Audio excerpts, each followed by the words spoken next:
welcome y'all back. Another episode of Beyond the Cube.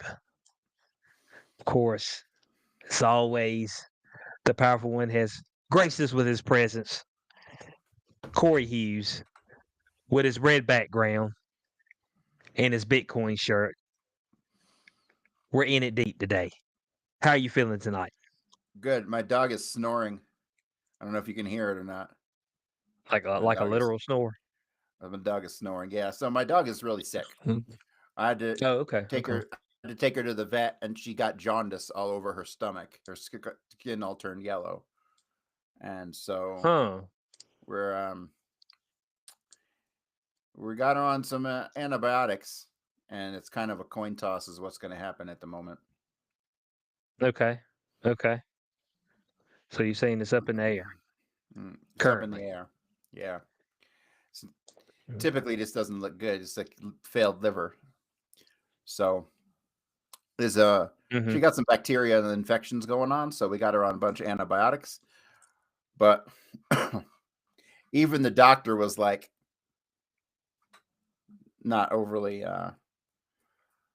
he was 50-50 on the whole thing. He's like, let's just hope that the antibiotics work. That's what he said. Basically, he's like, otherwise it's going to be hospitalization and I'm going to have to mortgage my house. So, I mean, that's not Woo! And you happening. ain't even got a house to mortgage. No. So I'm just going to hope she's going to be okay. And that'll be Well, that. well, how old is she? 6.5. Oh, okay. So in dog years, she's on up there. And they say 7 years for every year. I think that's complete bullshit. I don't think it is. That means I every don't dog believe lives it. to be like 100 and change. So fuck off. But the dog, man, the dog can go from damn pup to full grown in about 4 months. We're trying to tell you, bud. Hey, look, that's what nature looks like. It's like, man, you got to get grown quick because you'll get ate if you don't. So, that's the whole premise, man. Ain't nothing out here to protect you. So And what's up look, with people? Why yeah, does it take us 20 something years usually? Motherfuckers we ain't got their shit different. together until they old. Yeah, we different because we don't have any natural predators. Okay.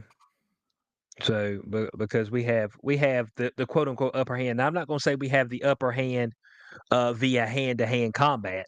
All right, because if it's mano a mano, whatever's out there in the woods is gonna eat us. But we do have the technology, the opposable thumbs, and mainly guns. All right. Guns back in the day they had the spears. That's a little bit more hand to hand combat. I think that's when it was really real and raw. That's when it was, man versus beast. That's the true makeup of, gladiatorship. In my opinion, you went out there with your string bow and arrow, okay, or you went out there with your spear and you got in a tussle with this thing. All right, you tried to take it out. So Uh-oh. did I You freeze? Okay, there we froze. go. You done Okay, froze. I I was thought about I to was say. gonna have to take over the show. Yeah, that's I think that's our most basic instinctual nature. So that's when people are like, "Hey, man, I went out there and I shot me some deer. I shot me a bear." I said, "You shot it, but why don't you get you a spear and go out there and take care of this thing?" That's when there'd be a real accomplishment. I want to put it on the wall after that. It's like it got my left arm, but I took it out. You know what I'm saying? It's like you got a good story after that. Isn't that what we want? We want a good story. Okay. At the end Bro, of the day, we want people are lore. lucky. See, I don't know. I don't know what the deal is. Like, did technology make us soft? Is that what it came down to? Or do we get soft so we made technology? I don't know. No, It's just, no. The reason that we're solved is for the simple fact that we live really in the best of times, especially here in America. For the simple fact is that we don't have any war on like our grounds. yeah. Unlike You know, everybody else. one thing I think we take for granted, especially me up here in like northern Fort Collins, where the demographic is like 98% fucking white. Okay, let's just be real. Hmm. I live in white Oh bread yeah. central.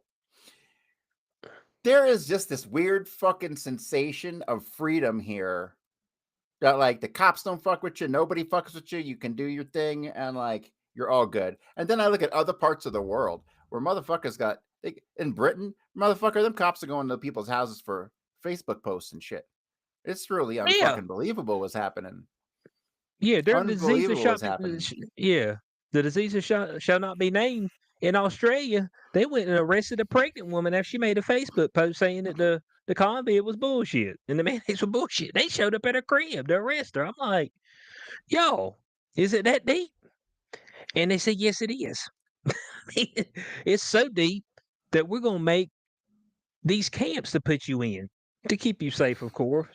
But fucking fenced and barbed wire. I'm like, Like what we really got in going on, America, man? you got to go out of your way to get arrested here. Really in America, You you got to really go out do. of your way. Like you You just got to be doing something really dumb. absolutely nothing I ever want to do in my life ever I even consider the fact I might go to jail. Like it's not even a possibility of anything, you know? I ain't Yeah, drunk so like driving, I ain't doing none of that shit.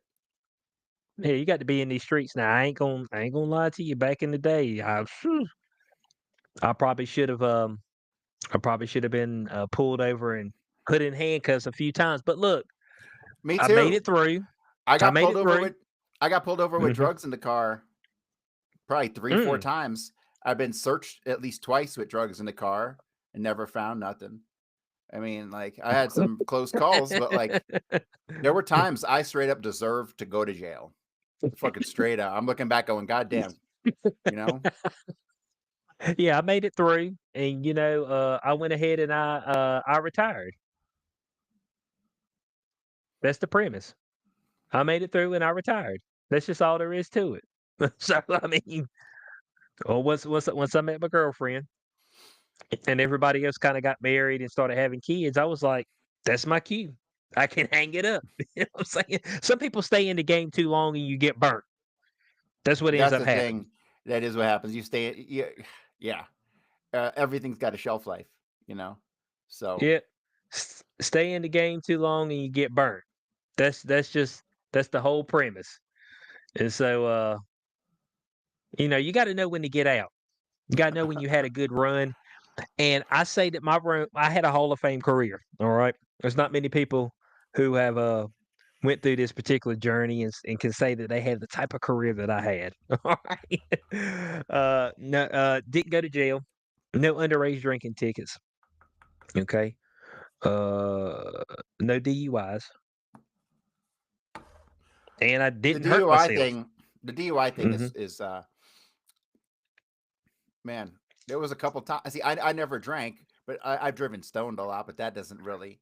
There's even studies that say marijuana doesn't impair driving, and then motherfuckers just be driving slow and overly cautious, right? And so, but man, I remember leaving the club just fucked up on pills like ecstasy, and fucking driving home with pills in my pocket, like just totally should not have fucking been driving. Totally deserved to go to jail. Mhm. Okay. So, oh, I'll tell you a story though. Okay. So everyone knows I was a cop, but like Axel Foley, I fractured a couple laws, in my childhood, and so Mhm. I actually had the fucking cops raid my house once before I was a cop. This has got to be 2001, maybe 2002, and I was selling weed, and I fucking I got introduced to my girlfriend at the time by this guy who was a mutual friend of my roommate. So he was in the circle, okay? And I sold him a bag of weed like no big deal. And my girlfriend calls me and is like, I just found out that motherfucker's working with the cops and you just sold him a bag of weed. And I'm Mhm. like, fuck. So I panicked and I got everything out of the fucking house and nothing happened. Everything was fucking cool. And about 3 months later or 4 months later, something like that, I just bump into him at the bar. And Okay. and he's like, "Hey, you got a bag of weed?" And I'm like, 3 or 4 months went by, nothing fucking happened. I'm like, Mhm. obviously it was bullshit because they would have come and got me, but nothing happened. So I was like, sure, no problem. Mhm. So he goes back to my place with me and I sold him a bag of weed. 2 weeks later, my fucking front door got busted in by narcotics unit. Oh shit. Because I was getting like quarter pounds at a time, and I would just sell enough weed to smoke for free. I mean, that's all it was really. And Okay. and so I just happened to be out. Like I sold out. I had nothing in the house when they Mhm. came and busted in the door. There wasn't shit. God almighty. Nothing shit. Not shit. The dude even had me outside. He separated me from everyone else, and he's patting me down and stuff. Mhm. And he's like, "We know you sell them. We know you. We know what the deal is." And I was like, "Man, you showed up on the wrong day." He Straight said, up. "Look, I straight bro, up told him. I was like, I "You showed up ain't on the wrong day." I ain't selling that I ain't selling nothing out of this house but dick and bubble gum. And I just sold the last piece of bubble gum. That's it. So That's all I sell around here. they found a bunch of like pipes and stuff, but there was nothing. There was Oh, nothing that was going to paraphernalia, leave the house. paraphernalia. Paraphernalia. Mhm. And so Yeah. I kind of knew I was in the clear at the very end because they kicked in the door and there was like 8 cops. I mean, they were fat guys and shit. The Sarasota Mhm. narcotics unit was a bunch of fat dudes. And there was no like uniforms at all. It was all dudes with like it looked like fucking it looked like fucking middle-aged dads with badges around their Oh, neck and okay. a gun. It was hilarious. Mustaches, I mean the whole 9 yards. And so they're all in the fucking house and they uncuff everybody and everyone who didn't leave there, they're like, get out. And so everyone got out. And he says to me, we got some questions for you. Why don't you meet us down at the station? And I'm like, wait a minute. Meet you down at the station? Okay, sure. So at that moment, I knew that they didn't have nothing and they weren't going to arrest me because they'd arrested me on the fucking spot and dragged me out of the fucking house, but they didn't do that. Right. Right. So they had me go down and meet them down there, and they just asked me a bunch of like, where did I used to live? All the standard like admin questions, so they could build like a profile on you. And that was before I was a cop. I didn't know any better. I was telling them, where I lived and all that stuff. And Mhm. they tried to get me to say where I got my shit from, but I just made up a fucking name and gave it to them. And that was it. They let me go, and I never heard about it again. Fast What forward a you couple. say tell them Kaiser you tell them Kaiser Sose? Kaiser Is Sose. that what you told them? Yeah. That's what you should have um, told them. but years later, when I went to be a cop, I was all nervous that was going to come up, because I was never technically arrested. There's no court cases or nothing, but that Mhm. would have been in a fucking file in the Sarasota Police Department. And when you go apply for a cop job, they check the surrounding jurisdictions. Like if you live in one county, they'll check all the agencies in that area to see if they have any reports on you. So I ended up calling Sarasota Police and talking to them and asking about that case, and they couldn't find a damn thing. They couldn't find it by my name. They couldn't find anything by my address, nothing. So as far as I was concerned, the file didn't Hmm. exist and nobody ever found it. So Oh, okay. that's my getting Okay, raided by the cop story. so you slid out of there unscathed Mm-hmm. somehow. Somehow. Somehow Hey, unscathed. Oh, just barely, just barely. no, because Well, look, I I was hadn't had destined to be any sitting here with you today, and I had to be a cop there in it order to be all is. the cool shit so I could make it right here Th with the th cube. this was always your destiny. No matter what you did, you were gonna end up here. Don't you always I love those, what movie was that recently? Oh, The Flash. It was that movie. No matter what he did, it always ended up in the same spot, and that's what actually created the Dark Flash. Like, they tried to he tried to go back and redo stuff, and that's how we ended up getting different pieces of the, You see, Kryptonian shit that's the attached to thing. him. That's an issue that I have with like not necessarily time travel stuff, but like honestly, it seems like since the very fucking start of the universe, boom, like billions of years ago, Mhm. every single thing that has happened since has been an absolutely inevitable series of dominoes falling. Like not much choice in anything. The notion of free will to me is kind of ridiculous because we're a product of our past experience, which dictates our future. So it's Mhm. very difficult for, I don't think there's a decision making process. You get to a T in the road. Do you take a left or you take a right? That's going to be 100% based on your past experience. It'll never be random, even if you think it is. Oh, I'll just randomly take a right. Mhm. No, you took that right for a certain reason. Your subconscious mind told you something, and that's why you took that right. You didn't have much of a choice. Mhm. And I think it comes down to Right. that for every single goddamn thing. And that could be the case. You know that seeing how you were talking about that, I actually watched a video talking about the Terminator series. Okay, Horrible. and I just and watched some and Terminator and recently. and the time loop. So here's what the person was saying. They were saying that the reason that this is working out the way it is because once they send something back into the future, then it creates a new loop. Separate, It's a still a separate new time loop, loop. right? Yeah. Yeah, yeah, Yeah. but you're still on a similar loop at Right. the end of the day. So, uh, um, Terminator up through like Terminator 3 is acceptable for the most part. Man, I just watched that Dark Fate movie, or I tried to watch the Dark Oh, Fate dude, fucking movie. where he shot John Connor right out the gate when he was a kid. That was the Yes. first thing. Yes. Bam, got That him. had some of the worst fucking acting in any movie I've ever seen in my goddamn life. Come Like, on, man. Linda Ever. Hamilton got a charity case gig, and Arnold was named Carl. Arnold the Terminator was named Carl in that movie. Yeah, and he Yeah, took care of some old Mexican chick. it was the Yeah, he worst came dog shit ever. It violated he all. said I want to see a documentary on why they made that movie. yeah, he got sent back and he shot John Connor when he was getting a damn margarita at damn 15 years old.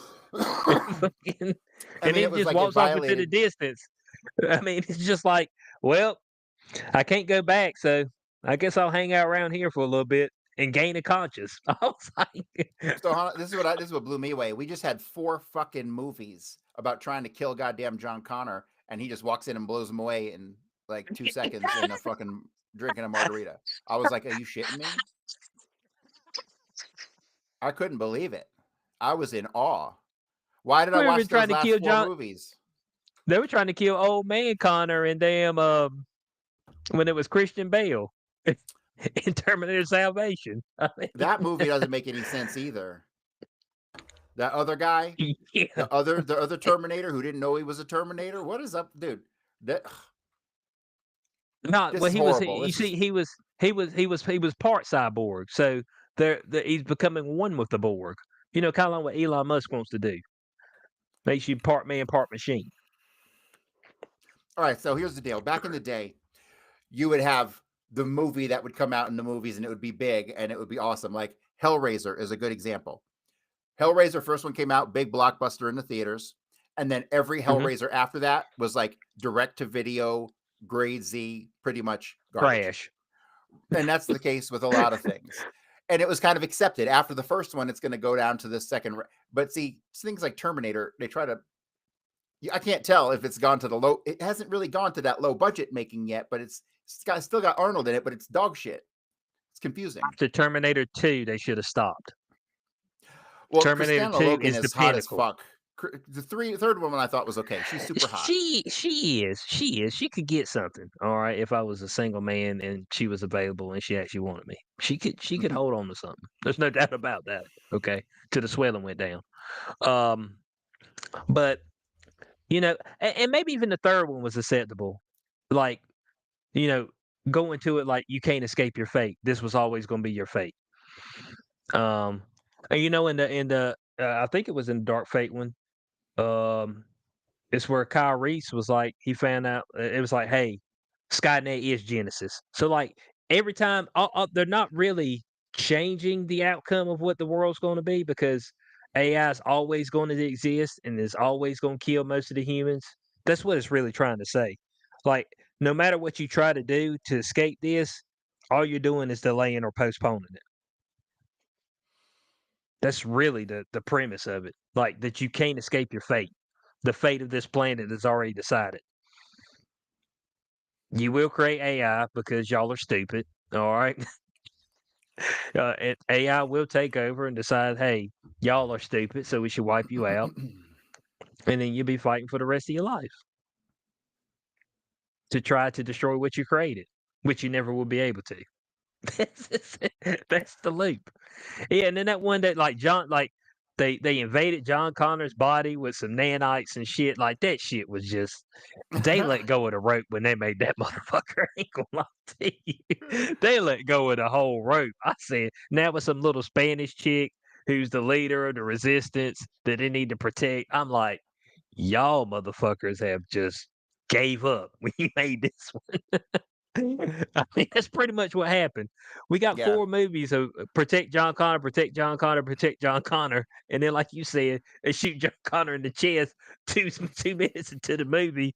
I mean, just non-dramatically, and it's like protect Mexican chick now. And I'm so like, they gotta okay, they gotta stop with the fucking Mexican chick, protagonist. Nobody wants that shit. yeah.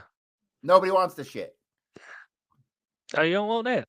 Nobody wants it. Nobody wants. I speak for the world. Nobody wants it. Please. Come on, man. For that man, say I speak for the entire human race when I say this. It's said. We don't want the Mexican chicks to need to be the leaders. No offense, Latinas, especially the big booty ones. You can still come around and see Corey. just, Corey's got a nice just, spot for you. just Make stay him in your some lane. That's all. tacos, That's all I'm enchiladas. asking. Yeah, tacos, enchiladas. You know what I'm saying? Serve some booty up on a platter and we'd be good. That's what Yeah. he's saying. He said, "That's what I'm saying." You got to be careful though. Mexican chicks, but they are fertile. I think they are the most fertile women on the planet. Possibly. See, there was just a whole for many years. There was just a whole wave of obvious fucking DEI Mexican female protagonists. Just like that movie Prey, or she was Indian, same fucking thing. So, Yeah, yeah, Mayan or something like that. and then Which I the mean, stupid. Prey wasn't too bad. We I got didn't we see got it. Predator into the Badlands coming. Where he fights It's in a couple dinosaurs or weeks. something. No, he's fighting dinosaurs. He's going for the big game. He's big game hunting in this one, and he's going to have a Wayland Utani uh android helping the Predator. So this is going to be like from the Predator as the good guy, the protagonist. He's supposed to be the bad guy who gets you. No, predators, they're just hunters, man. They're never really bad in general. They just like to hunt. And so they Mm. might you might be the one to get hunted. But that's if you got like weapons and stuff. Like see the predators have a code of honor. You know, if they see that you're weak, you're old, you don't pose a threat, then they just walk by you. It's like I'm gonna let you go. You know what I'm saying? So I mean, doesn't that seem honorable enough? Uh, But you can't just wave it off. I It's a liked code Predator of 2. ethics.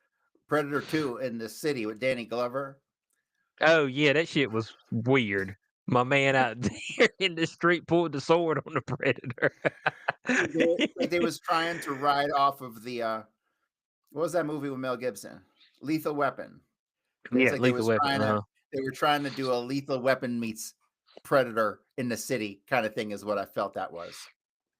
And what was Predator 3? I don't think there was a Predator 3. Was there not a Predator 3? I think they went from that to Alien versus Predator.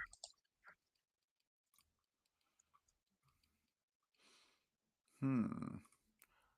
I guess you could say that the third Oh, standalone movie was there were 20. Wait a minute. They waited 20 fucking years. There was no Predator movie for 20 years. no there was one made in 2010 called Predators, and Right. that's when they I guess technically that's Predator 3.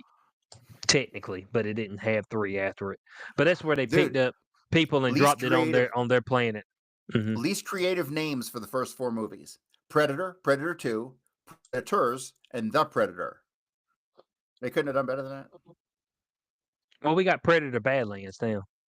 Oh, and then we got Aliens versus Predator, but that's a crossover, I guess. Is how it's listed. Yeah, but those movies were too dark. Like They were pitch black. We were sitting there, like, me and my buddies were sitting there watching those movies. It was like, "Man, do you see anything?" And, like, I see, like, blobs of black going across the screen. Like, they just the lighting crew just said, "Fuck it." You know what I'm saying? We gotta do less post editing if we just make everything black as fuck. Alright. And that's when one of the, aliens mixed with a predator because it had jumped on his face and you seen in the space shuttle and created a new alien predator hybrid.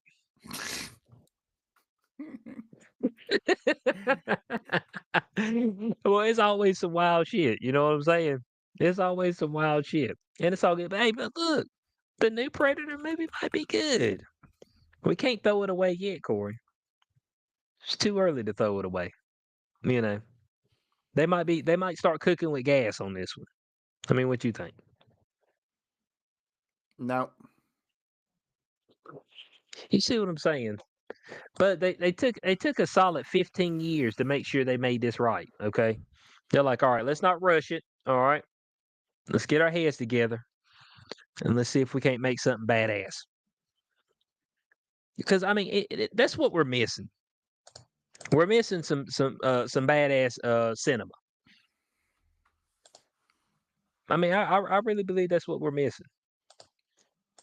And you know, when you see stuff like I don't know if you've seen Netflix, it's got a new king as far as how many people has watched a movie on this platform, and that's K-pop Demon Hunters, which last time I looked had 256 million views. So this is like some Japanese pop band that kills demons. Is that how that goes? Yes, And they're playing in this pop band is their cover for traveling around and killing demons. Is that correct? I believe so. Yes. And there's Okay. separate ones, but the girls who the three girls who actually sing in the movie, they actually did their first live show was on Jimmy Fallon, and but folks were like fanboying over it, fanboy and fangirling. Now we'll give it to them. Them Ling Lings, boy, they fire. I know they got that sideways stuff on them. You know what I'm saying? They hot, but but I mean, you know what I'm saying? What's the song? Because the song has made it to the radio. Golden is the name of their song. And the name of their band is Hunter X or Huntrix. That's the name of their band. But allegedly, like the lead singer, she was like a chick that a whole bunch of the music community said that she won't ever gonna make it. So this was like her big break in this movie. So I mean, I guess it's okay. But a lot of people were they were hyped about that. I know on my TikTok right there for about a week, but every time I scrolled through, but it was the Huntrix with the song Gold, and I was like, okay, guys. I mean, I get it. I mean, y'all So y'all so feeling you it. you noticed any difference on TikTok since the Jews took over? Nah, I mean, I got my same stuff. I got chick shaking booty. Um, I got women talking about how men ain't shit, and then all of a sudden, right here recently, I got folks like trying to dissect and go against religion or trying to explain the Bible. So I got a lot of that. Like 10 I people will did tell get you some. 10 different things Mhm. about the Bible. Everyone got their own Yeah, interpretation of stuff. yeah, yeah. Which I did have the one where that it was the three chicks. Was it the Girls Gone Bible with some other thing, and they were talking about how, you know, uh, sex before marriage and all this other stuff, and you know, don't even do things that could lead towards the sexual interaction, the touching or the holding hands. I was like, I mean, I get you, okay. I mean, I'm picking up what you're trying to tell me, but the problem is like all these chicks already been cracked, so they're like born again virgins. You know what I'm saying? Like they done got fucked by like 15, 20 dudes, and then now they're born again virgins. So you're gonna come around, and now you gotta wait. You gotta damn. jump through all these hoops, then you gotta give it a ring, and then you get married, and, like, they're gonna have such a bad relationship with sex that you won't get none anyway. Like, it'd be stupid. Like, that's what it's kinda gonna sound like to me. Like, they'll be wanting a baby, so they'll have sex to have the baby, and then they'll be like, "Ah." You'd be like, "Hey, can I get a little bit tonight?" They'd be like, "No." I mean, it'd be just like that. It'd be like, "No, don't It pressure does me into seem to be a this." trend to go from being like internet thought to baptized. Seems like a Yes. thing. Yeah, and look, it works perfectly. Okay? It's the perfect transition. You can make your millions of dollars selling your booty online, okay, to the quote unquote sinners, and then you can transition to selling your booty to the believers. You know what I'm saying? But you're just selling covered booty at that moment. That's all it is. But you still nobody would know who you were if you didn't sell that booty previously. This is the truth. That's what I want to get back to. The reason you have a platform is because you sold booty. You wouldn't have any platform without selling the booty. That's all there is to it.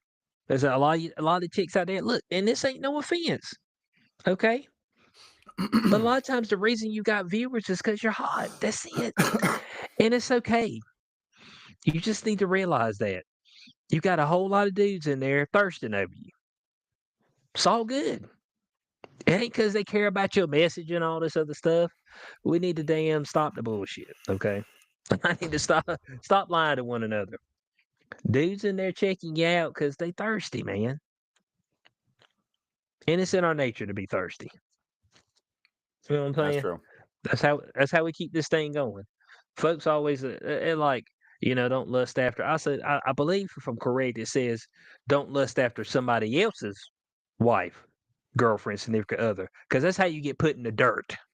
Okay, because you roll up on somebody else's chick, Bo, and men get disrespected in that manner. And they usually don't take it out on the woman; they go take it out on the person who's performing said act. So that's why I was saying that. But it's in our nature to lust. That's what keeps the species going. We can't leave it to chance that we're gonna get together and I'm gonna date you and we're gonna go steady and we're gonna lick ice cream cones and then one day we'll get married 2-3 years later and all this other shit that niggas be telling me. Oh man, she's the one in 6 months. I'm like, man, please, 6 months, 6 months, but you ain't even scratched the surface on who this If she person got a is. bunch of money, 6 months is perfect. This Nick, you see what I'm saying, guys? Might even be 3 or I three see what I'm weeks. saying. Man said, man, man made this. I've been waiting for you my whole life. I said, I already got the ring. I got the ring and I'm ready to propose. Ready to propose today. I'm like, hey man, stop being so damn thirsty. He said, I can't help it. You know what I'm saying? He said, I can't help it, man. But yeah, I mean that's what they were trying to say. It's like, man, it don't take you that long to figure out if somebody's your person. I'm like, hold on a second. Folk been going together all this time, all these years, and you mean to tell me that you met somebody and in 6 months you knew without a shadow of a doubt? Now, usually when you get with people, you don't get with somebody with the foresight that yes, we'll be breaking up in a year. You know what I'm saying? But to say, oh yeah, 6 months, oh yeah, yeah, I know everything about this person I need to know.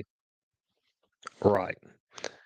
As you age, shit changes, right? So how the key thing about a relationship is how you're going to be able to manage the changes within it.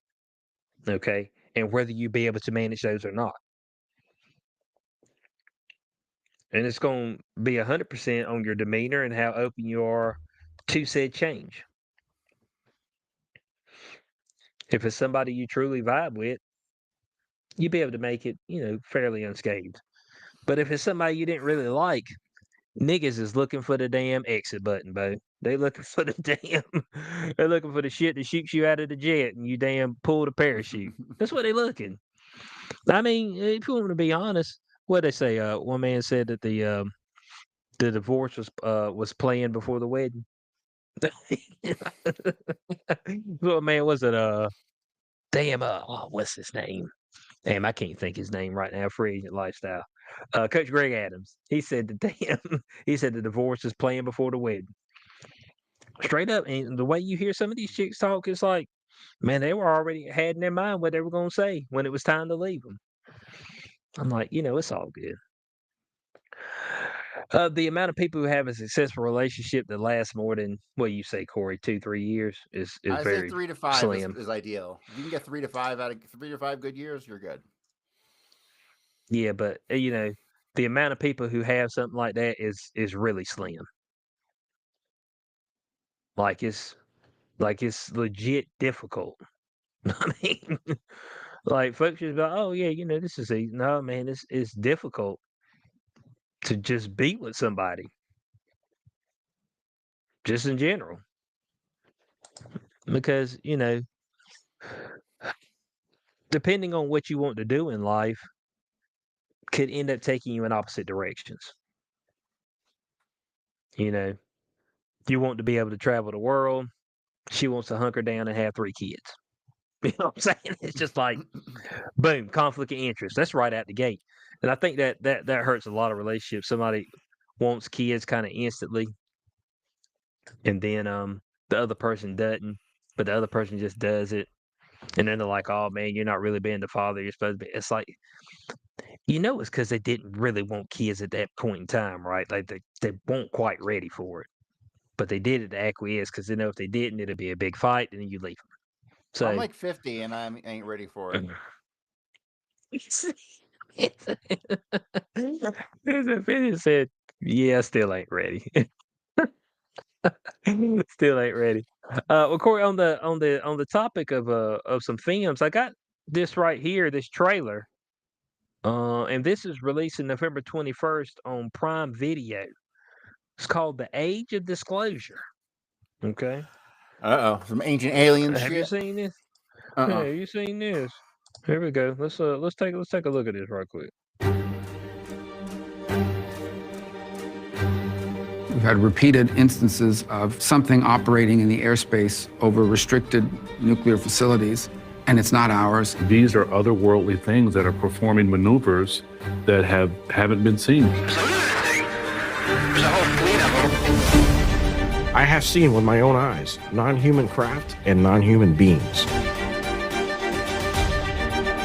This is so secret. There have been very few people in our entire government that have been allowed or provided access to it. Even presidents have been operating on a need-to-know basis, but that begins to ramp out of control. It's not acceptable to have secret parts of government that no one ever sees.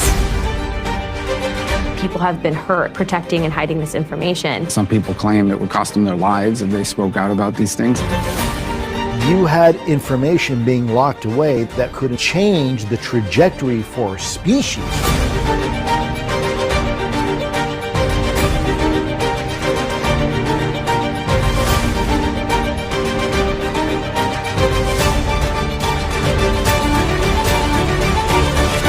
This is the biggest discovery in human history.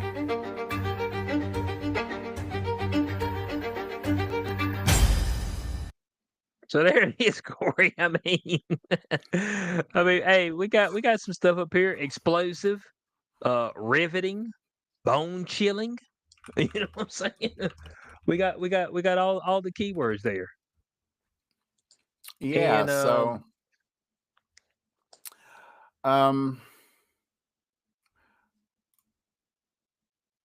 all right. So I want to screen share a picture here.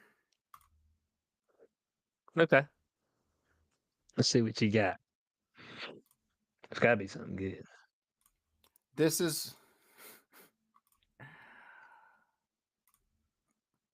who's presenting us the UFO files. Anna Paulina Luna. That's who's presenting us these files or movie or whatever the fuck. She's in charge of JFK shit too. This is the woman who's in charge of JFK files and UFOs. Okay? Like, what is going on here? We're being punked at the highest level. We're being punked at the Hey, highest what they fucking got? level, people. What they got? Mark, look over there, Mark Rubio up there. But he's got some information. Okay, look, people go sit there and Bro, watch that whole documentary and get nothing at the end. nothing. His demeanor when he got into office changed overnight. Like they sat him down and he got to see the goods and was like, fuck. He looks like he's stressed out of his fucking mind every time I see What's him it? now. Dan Bongino looks like that too. I think they brought some of these guys in to they brought in Bongino and Cash Patel. I'm convinced because those Make guys sure they with the never talk loudest again. voices never talk again. Can't That's see another exactly reason why because they're they're in not good there. at their jobs. RFK, never talk again. That'll be it. Like that's He seems to be doing okay if he follows through on the things he's been talking about. So we'll see. You know. right. But he won't never go into the nitty gritty detail because he knows the nitty gritty details now. So yes, and as far as nitty gritty details, I gotta make an analogy, but I guess it's gonna take a while. So Okay, today, all right, that's fine. so in regards to like the nitty gritty details and like how an analysis of COVID would have gone down from a new administration looking at the other administration as criminal, right? Saying, okay, these people fucked with your rights, the lockdowns and all that shit, right? And so today we got the Russian documents from Luna on Oswald and the Soviet Union. It's mostly doesn't really tell us much. There's a couple things in there I gleaned from it that are awesome, but most of it is just Soviet relations stuff and what the Soviet reaction to the assassination was and stuff like that. But when it came to the parts about the assassination itself, there's not much, but it's very analytical, right? Like they asked the right questions, and in particular, there's a document that pops up that they call bullshit on. Oswald allegedly sent a document to the embassy in Moscow,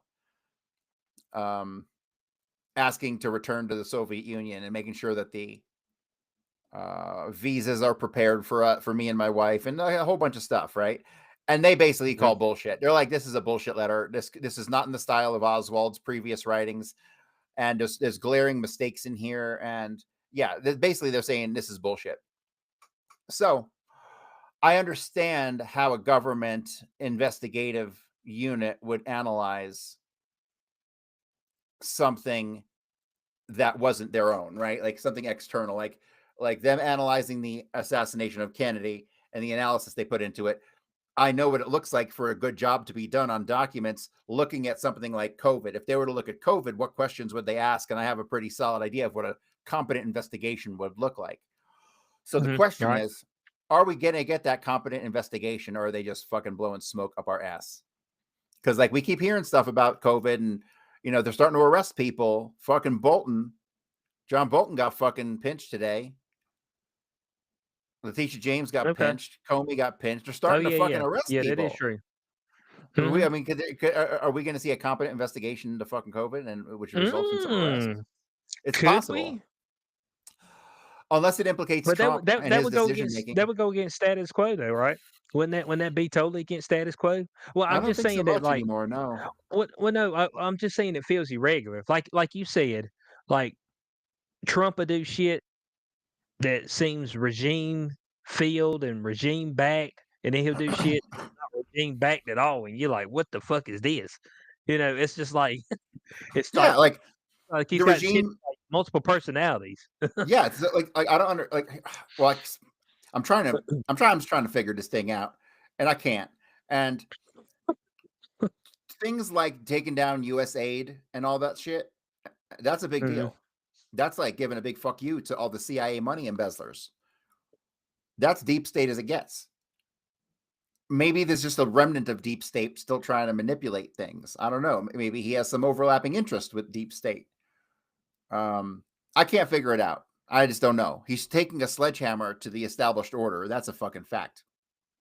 This might be this might be a new establishment. Don't get me wrong. A new deep state. Right. Well, they said that because we're still in government shutdown, and some people were saying that this may be the case that Trump's trying to use this to actually completely get rid of some of these jobs, get Yeah, rid of some of these people to shrink the yeah. government. I think that's great. I was like, I think it's good. We got 4 million people work for the government. How many fucking people you need to fucking oppress us? You need 4 million? I think 1 million could do the job. you really need 4 million to oppress us. It's like, damn, at least cut that shit down. Come on, man. It's like, why you got so many? It's, I I mean, mean, damn. honestly, here's the thing: the process of getting us back to where we should have never, where we should be, and to remove us from places we never should have. We never should have had Social Security. Should have had any of this. Especially, definitely shouldn't have had Obamacare. We shouldn't have had any of this government shit, man. I can understand food stamps. I can understand that. For the worst case, for the very worst cases, I can understand a welfare type system. I mean, for people who are injured, of course, who can't work, obviously disability, but man, fuck these social programs. Like, fuck them to death.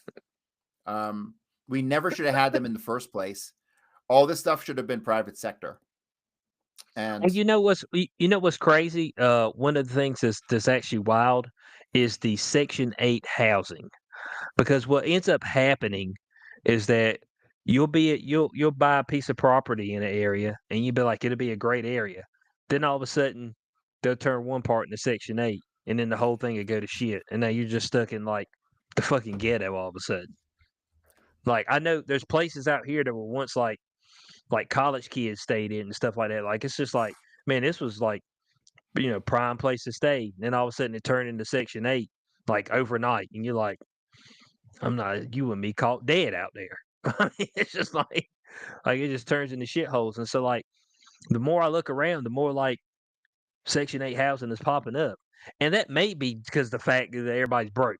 I mean, that may be the fact. All right. So, I mean, hey, man, one of these days you might have to upgrade from your $700 a month apartment. yeah, that's what I know. You might have to go to $1,000 a month apartment. That's what I know. Anything that would be upgrade, it's gonna be $1,300 and up. That's what it's gonna be in this area. That'd be a 2-bedroom. That's still not bad for a couple living in an apartment, really. Yeah, 1,300. 1,300 to 1,600. That's what it is. So you'd be right there within that range. So, and I might do something. I don't know. I looked at some townhomes that were, but you see, the thing is for me, like, I don't want to be out of town. I don't give a fuck. I do not want to be in the woods somewhere. I mean, I just don't. I despise that shit. Cause like I can wake up in the morning and like I'm like 20 seconds from like stores, food. Like if I gotta move out in the fucking woods, now I got to drive 10, 15, 20 minutes. And it's just gonna ruin my mood. That's what it's gonna do. And I don't need shit to ruin my mood enough already. Being close to amenities is very important. Man, Yes. I am surrounded by amenities where I'm at. I'm literally 0.4 miles to the grocery store and a whole strip mall You right see? there. Yeah. That's what I'm saying. Like being That's the close to greatest thing shit, 'cause man. I don't do big shoppings at all anymore because it's so close. I just go. I go 4 times a week, 5 times a week to the grocery store. You're just to grab something for the day. Right, right. And so like I don't know, it gives you more options. Like I know a lot of a few of my buddies, they built houses, and God, there's one at work right now. He's building a house, and I know where he's building it at. It's out there where Yoder's is at. I said, "There's no way that I'd live out there, dude. I got to drive 25 fucking minutes to do anything." I'm like, no, that would mean I would be getting back at the house because like I can leave the gym like I'm right beside the college, so I can leave the gym and be back at my house in 5 minutes, like literally, it's like right up the You road. you got a lot of young people there because of the college. You got college kids just walking around everywhere because that's how it is here in Fort Collins. No, college kids are, and it's the same. It's the way it was when I was in college, but they are kind of cut off once you get to the football stadium and back down to First Street. That's where all the college kids are. So they really don't frequent the middle of town, to be honest. Like, so there's not just like kids just walking around, not in the middle of town. So I mean, they're kind of just the campus here is massive, like multiple square miles, and then they have little outbuildings all over town for different stuff. Like they have an engineering building on the north side of town, so the college has like all kinds of little buildings spread out. And so, man, you see these fucking kids. It's nothing but kids in this town. Seriously, it's weird sometimes. Yeah, so you have them near there, but then we have ECU Health. So all your health students and stuff like that, people gonna be doctors and stuff. They're on that side of town where the hospital's at. So you have a big gathering of people over there. So they're kind of broke away from kind of your main hustle and bustle of where the mall's at and all that stuff. So I don't know. It's kind of broke up a little bit. Um, you don't really have a ton of mixing with older people and younger people unless it's like a football game and old alumni and stuff are coming back to tailgate. So that's kind of the premise there. So like where I'm at, where I work on the other side of town, like there's no college students, like at all. Like it's all grown folk. But it's not like I'm that far from the college. I mean, I drive right from work right to the gym. Takes like 10 minutes. Yeah, so it's not like I'm a crazy amount away. Before we get into our main topic, Corey, I just want to I didn't know if you'd seen this, but I'm guessing that Katy Perry and Justin Trudeau's a thing now. I thought They're all Justin Illuminati Trudeau Satan was worshippers, married. aren't they? They all eat kids and stuff. Yeah, I thought Trudeau was married. I mean, but I guess not. They said they seen him out there with Katy Perry grabbing her booty. He was feeling on her booty. R. Kelly style. I mean, I said, I hear you, Trudeau. I was like, my God. Like people are losers. Like Katy Perry, it's like, I know you crazy as fuck. You gonna go get with Justin Trudeau? Like it doesn't that just like that nix her from the list. Like any it doesn't work out there. Anybody in the future is like, how can I fuck with you? You dated Justin Trudeau, a known fag. Like he's a known fag. All right. I was like, I can't mess with you after you done mess with a known fag. Come on now. I mean, so that make no sense at all. And then there's one other thing which I'm gonna make a video on this. I don't know if you remember Holly Madison, Playboy, one of Hugh Hefner's wives. It was her. I I think think when he so. had 3 at one time, back in like the early 2000s.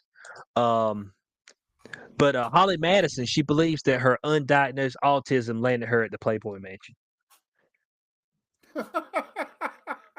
Is she suing somebody? No, but I'm just like, It sounds like the lead up to a lawsuit. I'm I like, got traffic ma'am. because I'm autistic. I'm like, ma'am. Look, really? woman, you're stupid. You ain't autistic. There's a difference. Yeah. Hey, I give it to the one chick. What was her name? I think Kendra. Kendra was straight up. She said, I was homeless, and this dude was like, hey, I'll pay you to fuck me and stay in the Playboy Mansion. So I took it. I was like, thank you, ma'am. Thank you. All right. I get all this other bullshit. Niggas write memoirs and shit. Like his last wife. She writing her memoirs about, oh, he did me so dirty and the sex won't good. Nigga was 90, man. What do you mean the sex? Duh. Could he get it hard? Cialis, Viagra, he had to take all of it at one time. Well, back in the day, they used that pump. You had to get that pump stuck in there. Oh, okay.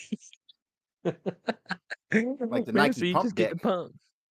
Yeah, there it is. So it's just like Holly Madison coming up with this random shit. Oh, I had undiagnosed autism. That's why I end up in the Playboy Mansion. I'm like, well, we are grasping at straws here.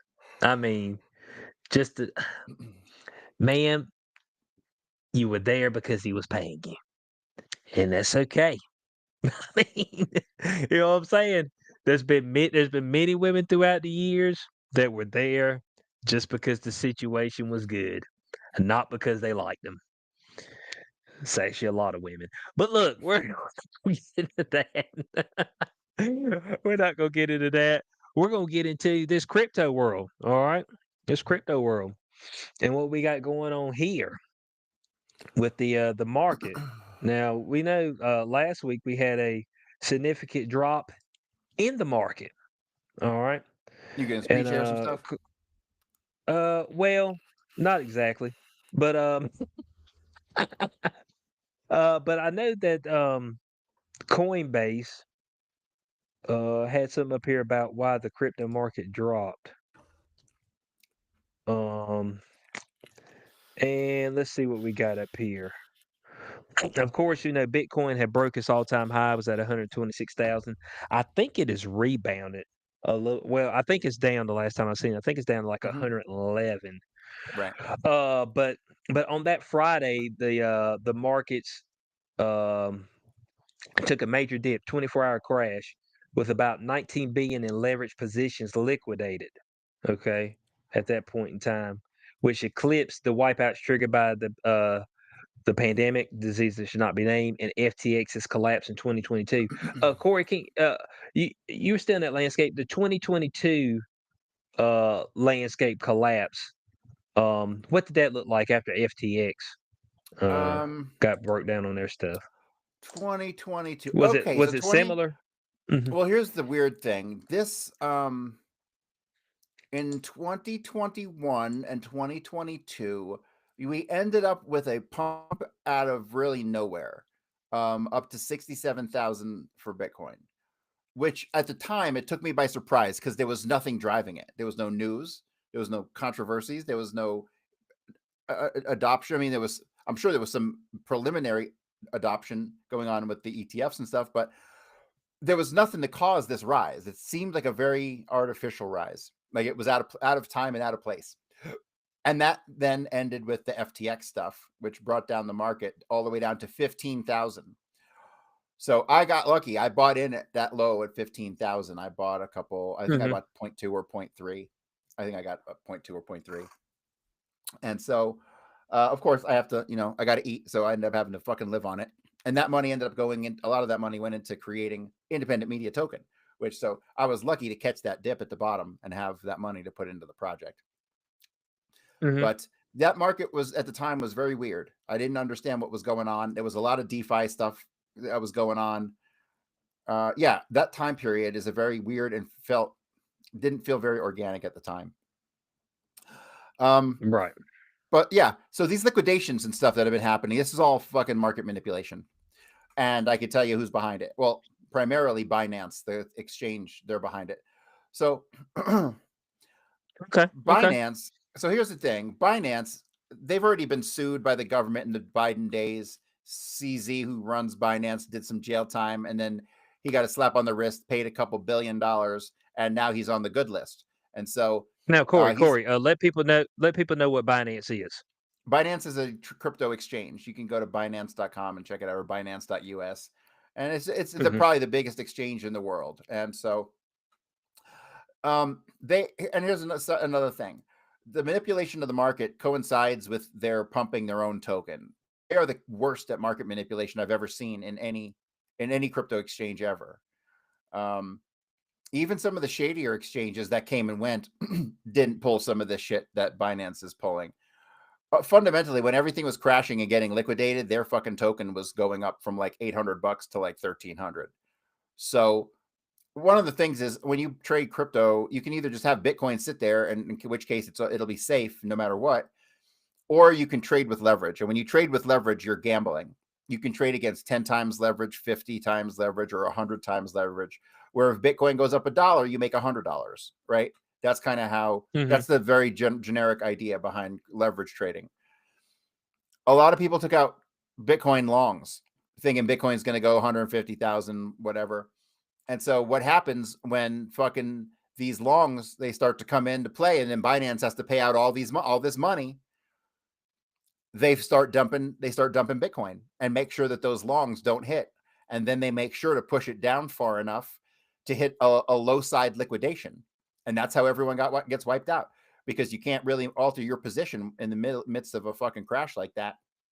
And so, yeah, it's intentional. And it's not illegal because there's no rules on crypto anymore. There's just not any rules at all.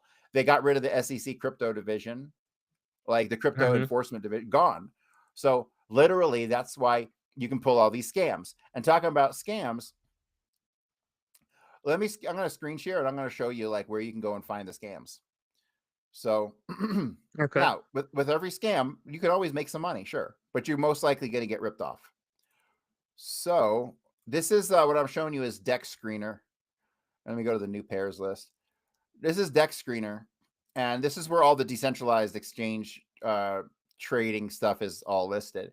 And this is all the coins that are like big today. Something called, this one, the number one doesn't even have a name. It just has a little symbol. It's got a little finger symbol. Okay. I'm not putting my money in something without a name, right? And how much volume is it done?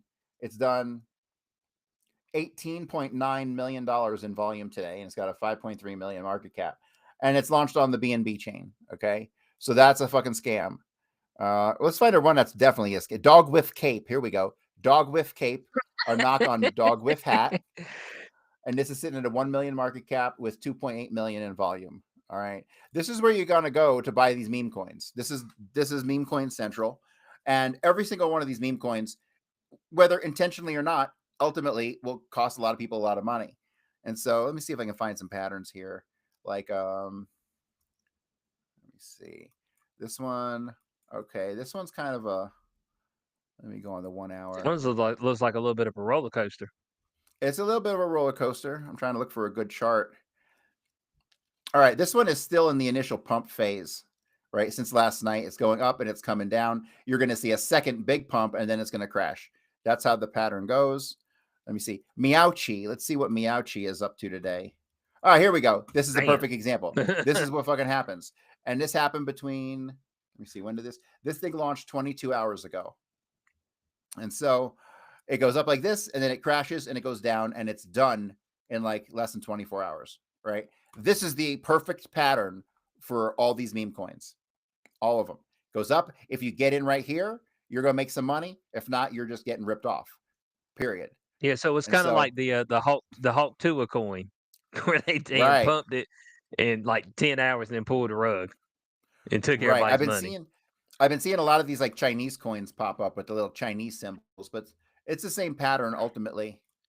You know, there we go. There's the dump, right? There's the dump. It's going to keep going down, and then it'll probably have another rise up, and then it'll fall again, right? It's the same pattern almost every single time.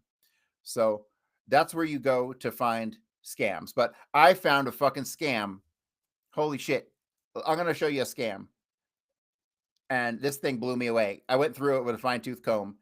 Here we go. Can you see that? Okay. This one's called Snorter, and it's the Solana meme crypto trading bot. Now, first off, in reading through this, I figured out that these motherfuckers either are English as a second language, or they're using AI, or probably both, because the English isn't perfect, missing grammar and stuff like that. But let's look at these stupid tokenomics here. So they're doing a pre-sale. The pre-sale ends in 3 days, 11 hours. And allegedly they've raised $4.8 million. This is allegedly, because this is we can't really prove this in any way, shape, or form. And one snort, if you buy in the pre-sale, is 10 cents. Okay. So this is what a lot of these guys do. They put out, maybe not a lot. This is like I'd say this is an upper echelon scam. Like they're really putting a lot of effort into it, because it's a really kind of nice website. It's got some cool stuff, but ultimately this will end up being a scam. It looks okay so far, but number one, the big thing that should shock everybody is that they're selling these for 10 cents a piece in a pre-sale, which that's fucking ridiculous. This thing should be like they should have like 10 zeros and then a 1. And that's how much it should go for, but they're selling for 10 cents. And notice they've raised $4.862 million, allegedly, is what they're telling us. Okay. So what exactly is Snorter? It's the best crypto pre-sale, right? They couldn't come up with any better language than that. But here's the deal. It's supposed to be a bot, a trading bot. All right. And the trading bot it's a Solana trading bot. So it trades on the Solana blockchain. And no, trading bots there's a ton of them out there already, and each one that comes out tries to have their own little twist on why it's great. But I'm going to say that there's not a bot. There's never going to be a bot. This is a pure scam, and we'll get to why. So this is why Snorter's better. It's not better. And so let me get to the tokenomics. Oh, here we go. We got the Snorter bot roadmap. One thing I want to point out first, I have to get to this and then we'll go back to that roadmap, which doesn't make any sense. The Snort supply is 500 million. Okay. 500 million. Is that capped? Capped at 500 million? Is that what that means? Yes. Okay. So I've already double checked this, so I'm not going to screen share and show you. But this token that they have minted is on the Ethereum blockchain, and it's got a 0x21 opening, which means OX is always, well, not always Ethereum, but it's not on Solana. Okay. So they're launching a Solana trading bot, but the token they're launching is on Ethereum. Okay.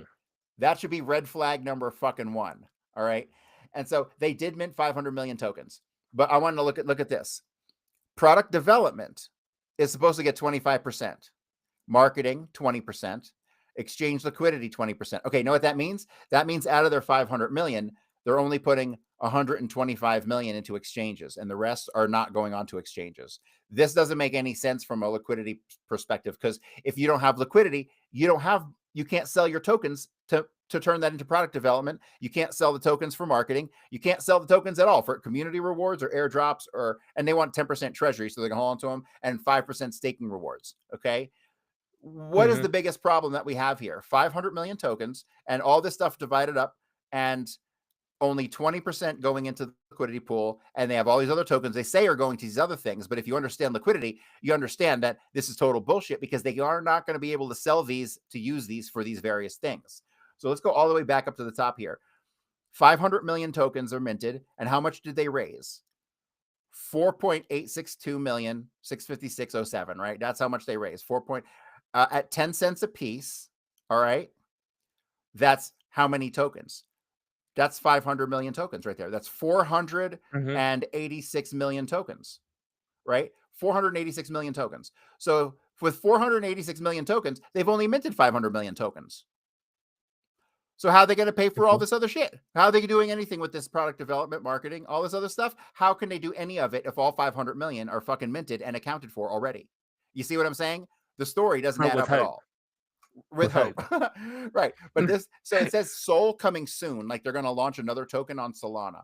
So then they're going to have 2 tokens, really.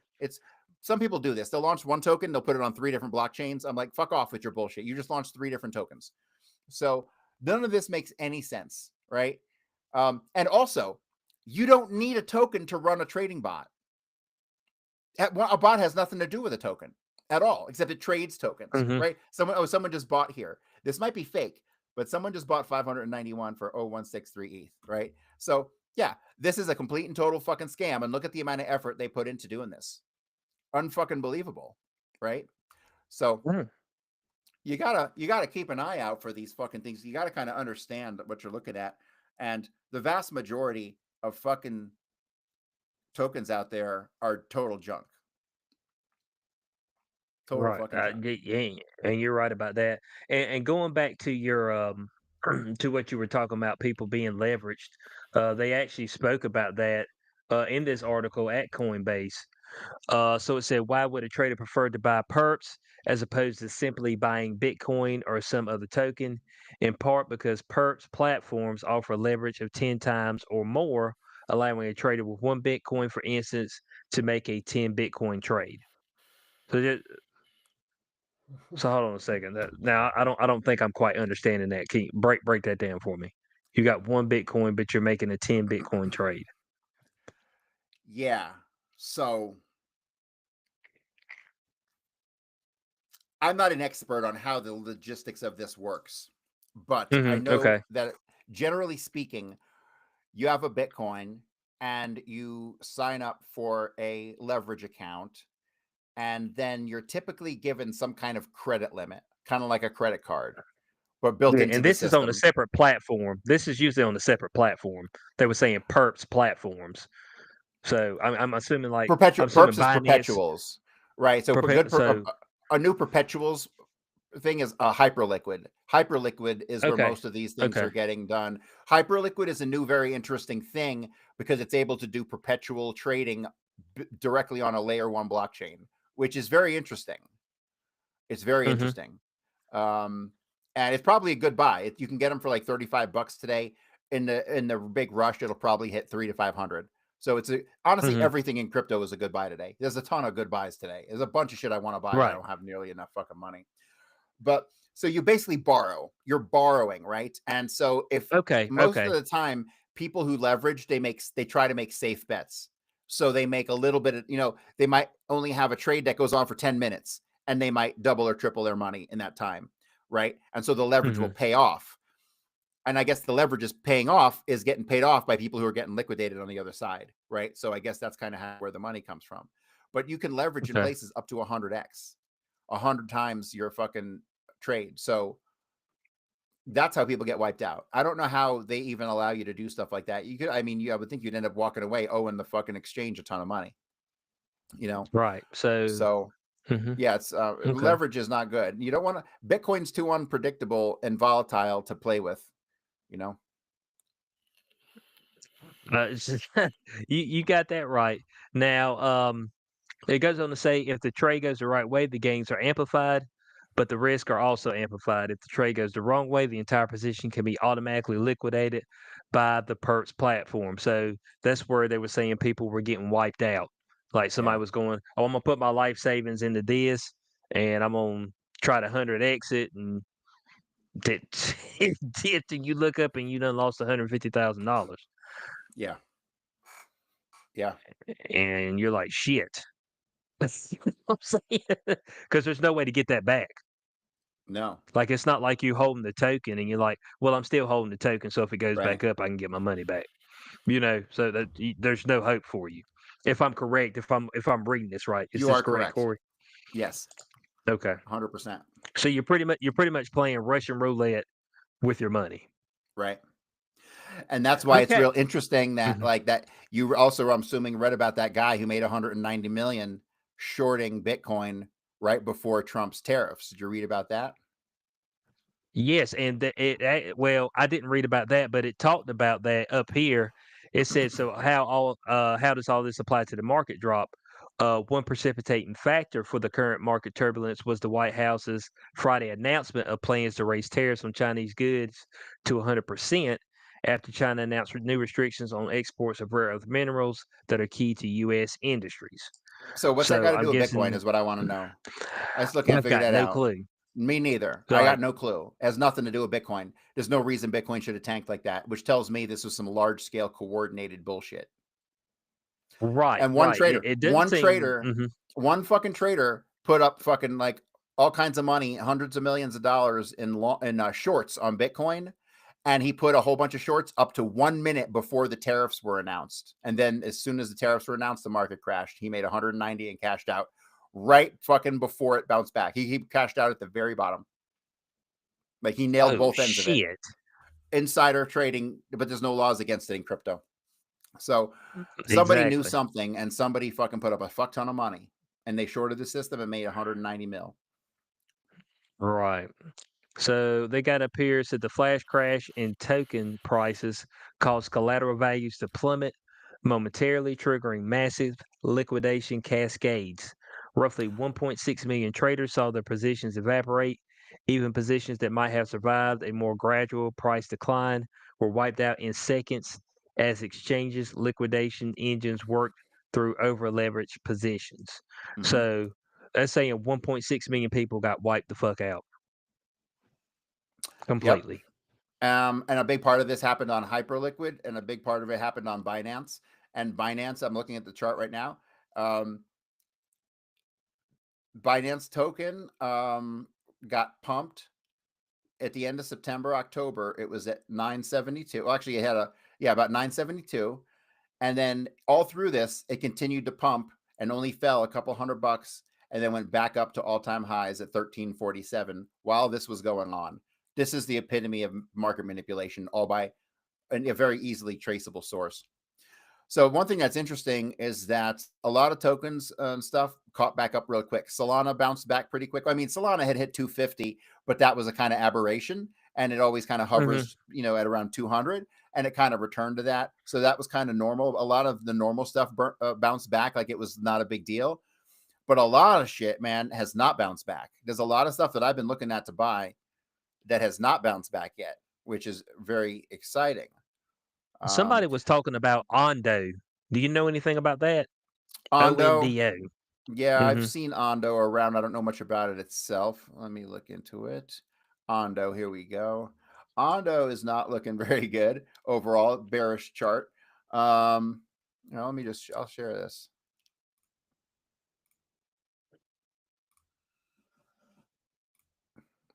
This is the Ondo chart from start to finish. It's down, Okay. 72 All right, there we go. cents. It's peaked at over $2 in January. You got to think all the stuff, all the price movement on these coins is all hype, right? Like they're gonna do something, Right. Not that they're doing anything because the token is there; it's just doing what it's doing, which is nothing, right? And so it's all about what it's all about what they are expecting these people to do, right? Partnerships they're gonna have and all this stuff. But let's look at the last month. So yeah, it goes from $1 down to 72, and not even that big of a crash, really. Some tokens dropped like 90%. It was really wild. So now it looks like some of the ETFs that got hit as well. It said on the Monday following the weekend's liquidation, crypto's ETFs saw a combined 755 million in outflows.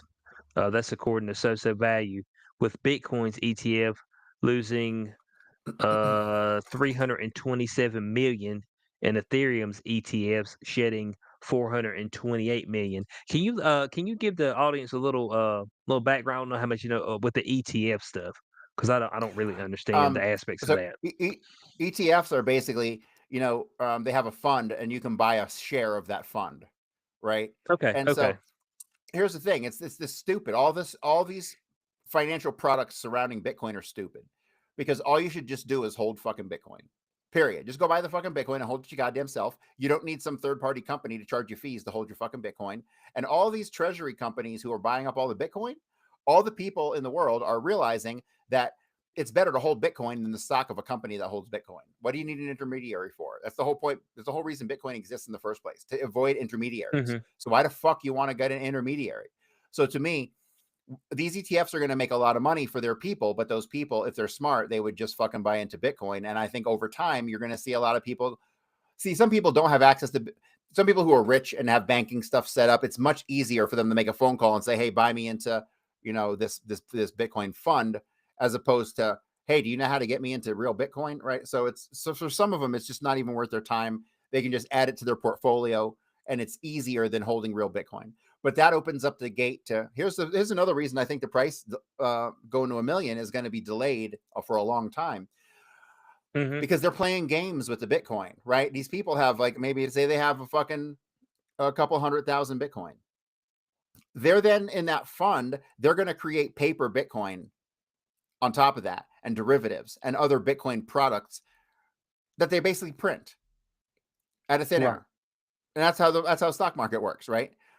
There's way more shares out. There's way more like products that you can buy as far as like how many individual dividend products compared to like shares of a company. It's unbelievable. It's way more than the initial shares. So there's always that threat of paper Bitcoin, and they're gonna manipulate the market and add to the fact paper Bitcoin and all this stuff. And I think it's gonna delay the $1 million Bitcoin for a long time. I don't think we're gonna have a big bull run like they keep saying, going to 200,000 this cycle. I don't think so. I don't think so at all. And part of the reason for that is because overall sentiment on Bitcoin is low. Very fucking low. Right. Retail buyers like you and me are not buying. They're just not. The numbers are telling us that. All the money that's going into Bitcoin is these ETFs and stuff. And they play their games and they manipulate markets. And so, like I said before, we should already have the multi-million-dollar Bitcoin if all these fucking companies had bought their Bitcoin on the open market. But they didn't. They buy them off the market. And so, yeah, I'm not happy with the state of things. So there's a couple things I'm excited about that I think are going to be able to make a lot of money. And I think that if that's at the end of the day what this is going to end up being about, then I think that right now, for the next, I'd say, couple years, the hype in crypto is going to be this on-chain trading stuff. Like we were talking about perpetuals on Hyperliquid. That is all self-contained on a Okay. single blockchain. It's fucking amazing how it works. So stuff like that over the next couple of years is going to get way more use and way more traction. And all of those on-chain trading things like that, and Hemi and Aster and Caspa, those four in particular, I think are going to fucking make people rich as fuck. And so those are what I'm So scooping up in the next say couple those months. again. Say those again for the people out there. Hyperliquid, Hemi, Caspa, and Aster. Aster is the one I'm really looking forward to, and it's kind of under Are the. all It's like those available on Coinbase? Yeah, no. No. Some of them might. See, Coinbase, they don't pick up. They don't have things like quick. They don't get stuff quick enough. You know. Let me see. Is Hyperliquid on Coinbase? But they kind of No, get it after it's done exploded. Yeah, and so unfortunately, to pick up some of these things, you know, you got to go to these weird exchanges. Even Binance doesn't even. Oh, but yeah, Binance has. But yeah, Binance is the second place to go, and now Binance you can use in the U.S. So if you can't get anything on Coinbase, the better place to go probably is the Binance.us site. Mm-hmm. But yeah, those I think all four of those are probably available. Yeah, all four of those are on Binance. So Okay. Okay. All and I right. only charge a It, 10% fee for that advice, so everybody can start sending me your yeah. tokens after. Just go ahead and send that. Now, I know that you usually suggest for people to purchase through an exchange and then send it to your wallet, Web3 wallet. Um, have you did any? Because I know with the independent media token, it's a little bit different. Um, you do the purchasing of the independent media token usually through the Phantom wallet, correct? Right. And so how that works is that's decentralized exchanges. And so the Right. decentralized exchanges, you basically create an on-chain liquidity pool. So when I created independent media token pool, we put up 100 million tokens on one side of the equation. And on the other side, I think we put up, God, it was about $4,800 worth of Solana. I don't even know exactly how much it was Mm-hmm. there. And then those become locked in a pair. Okay. And so that becomes a trading pool that is forever accessible to people who have decentralized wallets, right? Solana, Ethereum, and basically Bitcoin doesn't function on that kind of level. Bitcoin is its own thing. There's no DeFi in Bitcoin. People are pushing for it, but there's a lot of pushback because they're like, if you want DeFi, go to Ethereum. Like, stop fucking with our Bitcoin and go to Ethereum. That's the whole attitude, and I agree with it. So that doesn't require you being on an exchange with trading pairs, which is what Binance and Coinbase and all those other, they're centralized, meaning they hold all the fucking tokens and they coordinate buyers and sellers, right? That's how trading works. But all the money is held by Coinbase, and then they can withdraw from Coinbase or whatever the exchange is. That's not how it works with decentralized wallets. The best thing about decentralized wallets is there's no paper trail, really. You can get on there and start buying fucking crypto and stuff and start trading decentralized, and there's no paper trail other than that fucking on the blockchain itself. And good luck linking it back to you. If you're smart, you're dumping your wallet every day and creating new ones, right? So it's virtually impossible to track wallets back to people.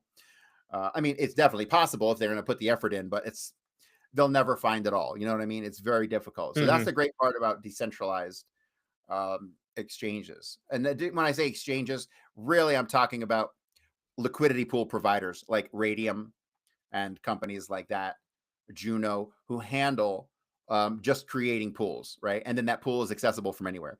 So that's the benefit to the decentralized wallets and the decentralized trading. But it is, it is a little more complicated. See, in Coinbase and any exchange, you can go all at once. You know, once you connect your bank account, you can buy crypto and you can change everything inside there. Whereas when you're doing decentralized stuff, you usually have to start with buying or trading something from a centralized exchange and then sending it to the decentralized wallet, right? So that can be kind of a pain in the ass for new people. That's definitely a hurdle for most people. Right. So, the ease of use isn't always there if you don't know what the fuck's going on. Just pretty much. Looking at the markets right now, Bitcoin has dropped back down to 108,000 per coin. It won't go much lower, and I'll Uh, tell you why. Because all the fucking shorts mhm, had a position, I think, about 100 between 106 and 108. And so once the shorts get wiped out, there's no need for it to be suppressed anymore, and it'll go back up. So we're done.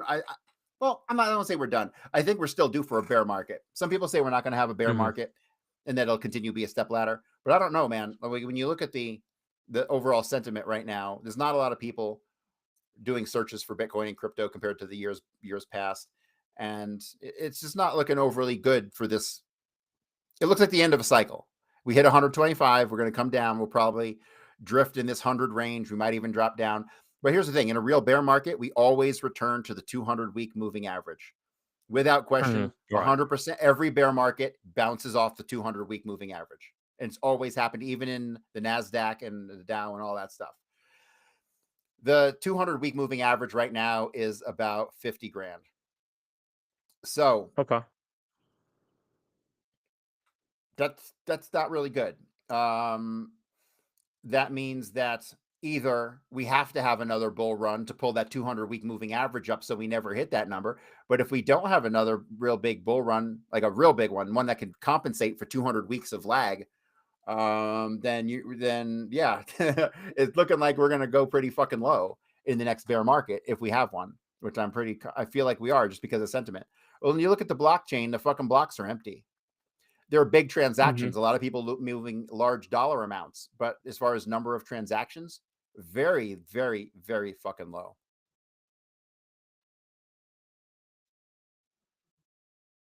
What you looking at? Oh shit, are you frozen?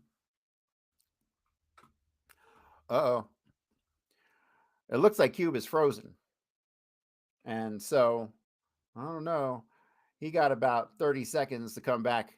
Or thank you for tuning in to this episode of Beyond the Cube. And then he usually does my marketing stuff, but I ain't doing it. So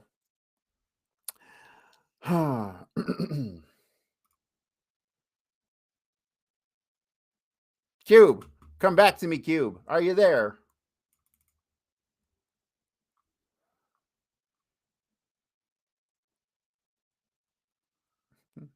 Uh-oh. And it looks like that's it. So, all right, everybody. Thank you for tuning in to this episode of Beyond the Cube. I'm Corey Hughes. That's XCube420. See you next time.